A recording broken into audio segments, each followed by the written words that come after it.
آقا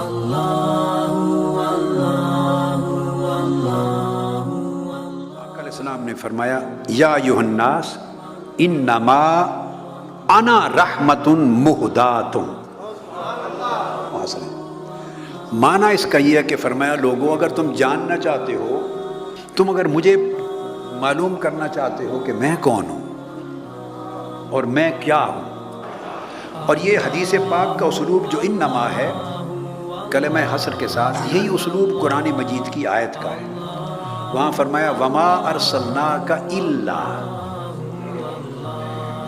جب وما نفی کے کلمہ کے بعد جب الا آئے تو یہی معنی ہو جاتا ہے۔ یہ ایک لفظ کی شکل میں ہے، وہ ایک جملے کی شکل میں ہے، معنی ایک ہو جاتا ہے۔ قرآن کا بھی یہی کلام ہے۔ فرمایا کہ تم جاننا چاہتے ہو کہ میں کیا ہوں، میری حقیقت کیا ہے، تو فرمایا میری حقیقت اس کے سوا اور کچھ نہیں، میری حقیقت اس کے سوا اور کچھ نہیں۔ تم نے سن رکھا ہے نا کہ اللہ الرحمن الرحیم ہے اور اس کی رحمت بڑی وسیع ہے کائنات کی ہر شے پر، تو اللہ کی رحمت کا نام سن رکھا ہے نا؟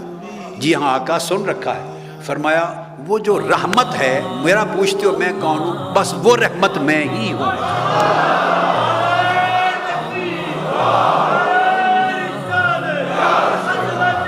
بس بیٹا بس ہو گیا۔ انما نہ لگتا تو معنی ہوتا وہ رحمت میں ہوں، اگر انما نہ لگتا۔ اب انما لگا کے معنی بن گیا کہ رحمت میں ہی ہوں،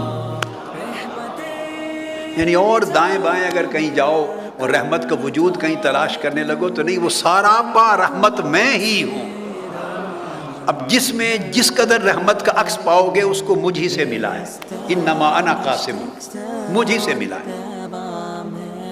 اور مہدات ہدیہ سے ہے۔ اب اس میں کیا فرمایا آقا نے؟ مہدات، فرمایا کہ یہ رحمت میں سراپا رحمت ہوں، اللہ کی رحمت میں ہی ہوں، یہ میں نے اٹین نہیں کی ایفرٹس کے ساتھ، یہ ایکوائرڈ نہیں ہے، یہ سٹیٹس، یہ ریاضت کر کے، مجاہدے کر کے، نفل پڑھ کے، عبادت کر کے، محنت کر کے اپنے اخلاق حسنہ کو بڑھا کر اس مرتبے تک نہیں پہنچا کہ میں سراپا رحمت حق بن گیا ہوں، نہیں، اس طرح نہیں بنا۔ مہداتن، میری ولادت اسی شان کے ساتھ۔ মানুষ পশু পাখি সাগর